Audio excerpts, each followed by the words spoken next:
This is National Geographic Channel presents. Did the Apollo astronauts really land on the moon?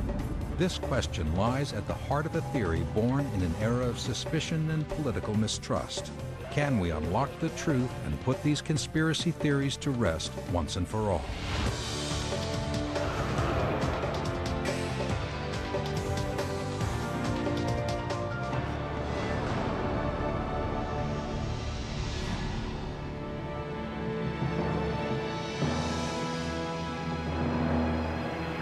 It's one small step for man, one giant leap for mankind. Did the Apollo moon landings really happen, or were they a carefully engineered deception? Bill Kaysing is often referred to as the father of the moon conspiracy theorists. When Armstrong said that's one small step for man and one giant leap for mankind, I think that the footprint that he was leaving was in Area 51, north of Las Vegas, Nevada. Apollo 11 astronaut Edwin Buzz Aldrin was the first to follow in Neil Armstrong's historic footsteps. I'm totally in favor of freedom of speech, but I think people need to be responsible when they think about intentionally, for their own benefit, misleading the young people who are the future leaders of our world. Surprisingly, the source of moon conspiracy theories is a very small group of people. Yet somehow, over the last 3 decades, the ideas of a scattered few have entered the public consciousness. And you hear about the fact that the landing was actually done in a television studio. And there was just a big black background with, like, you know, fake stars and stuff. It's the flag being planted on the moon facing one way and the shadow of the man being the other way. I mean, I've heard that maybe the terrain that was seen on the video wasn't accurate, the walking wasn't accurate. There are no stars in some of the photographs, and that there should be because there was no atmosphere and that the stars would shine so brightly. But if the Apollo missions were faked, it would mean NASA had created a hoax of monumental proportions. In the 1950s, the Soviet Union and the United States were locked in a struggle for global dominance. Then on October 4th, 1957, the Soviets launched Sputnik, the world's first artificial satellite into orbit, a breakthrough that hit America right where it hurt, in the heart of high technology. Sputnik shocked a lot of people in this country, and I think the president was looking for a way to respond to this. And at the advice of a number of people, he chose an objective that he felt for sure we could be first.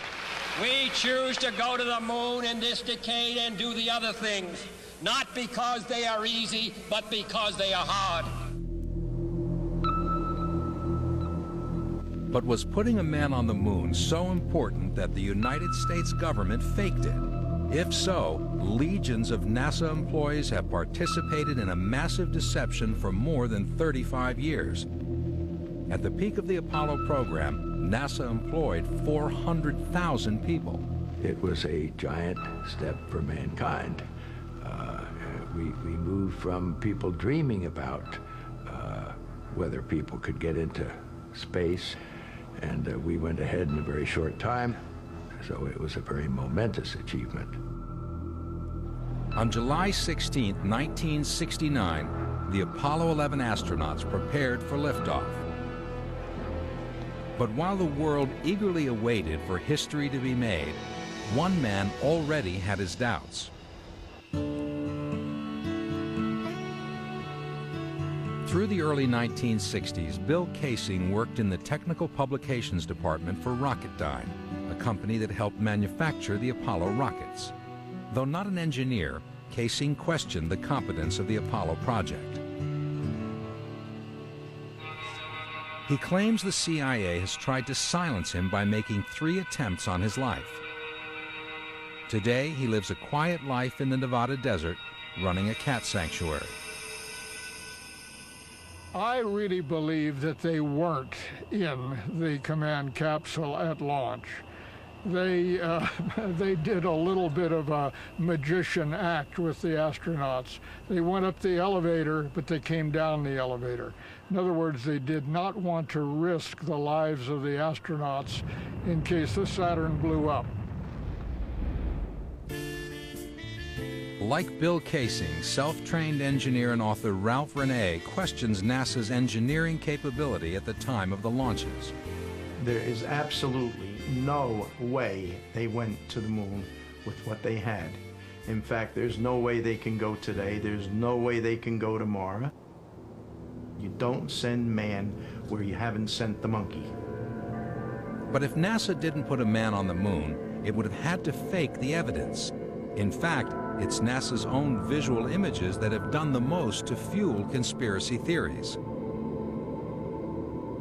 Marcus Allen is the British publisher of Nexus, a magazine of alternative politics, history, and science.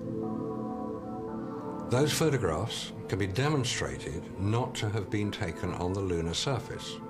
Now, if they were not taken on the lunar surface, there's only one other place they could have been taken, and that's on Earth. Conspiracy theorists believe all 6 of the Apollo moon landings were hoaxes and point to these NASA photographs as proof. For example, they claim that areas lit from behind should be in dark shade, when in fact they reveal full detail. In others, the shadows are at near right angles. Is this because they were lit by separate light sources? None of the Apollo photographs reveal any traces of stars, despite being taken in space. When archive film footage is sped up, the astronauts appear to be running at normal speed in Earth gravity. And why does the flag seem to flutter in a breeze when there's no wind on the moon?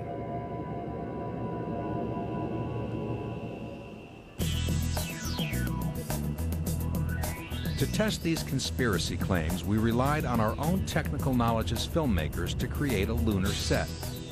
We chose the Trona Pinnacles, a desert area 4 hours from Hollywood, the home of movie making. Our moon set will be used as a backdrop, not to fake our own lunar landings, but to challenge the hoax theories. And though we can't duplicate the intensity of the sun here in the night desert, our single studio light is powerful enough for our experiments. By testing some of the most famous conspiracy arguments, can we put the lunar fraud theories to rest once and for all? Conspiracy moon landing will continue in a moment. Sunday on Explorer Channel. National Geographic Channel Presents now continues. In 1969, the public had little reason to question mankind's historic first step on the moon. After all, the achievement was a celebration of technological supremacy. America had finally won the space race.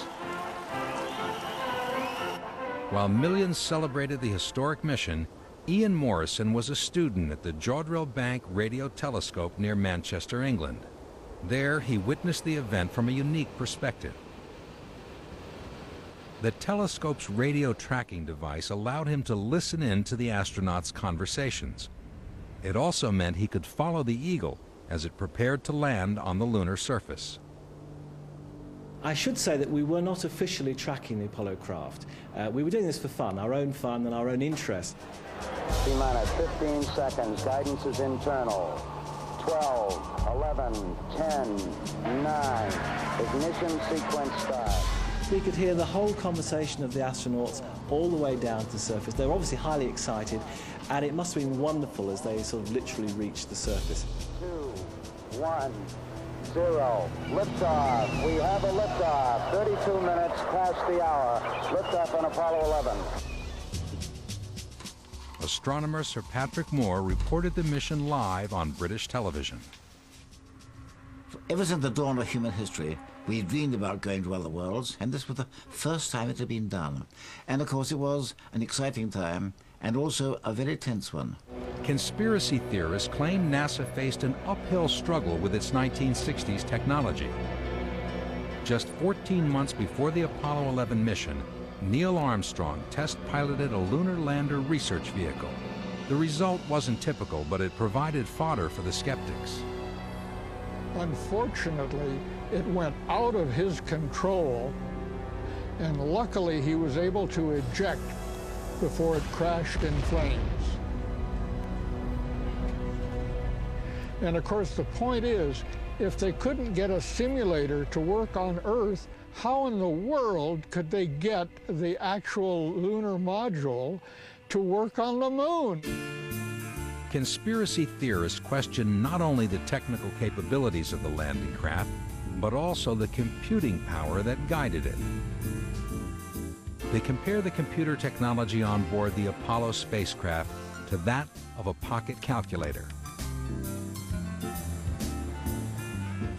Jim Oberg is a former space shuttle engineer hired by NASA to write a book disproving the conspiracy claims. When NASA dropped the book, Jim continued with his own defense of the Apollo project.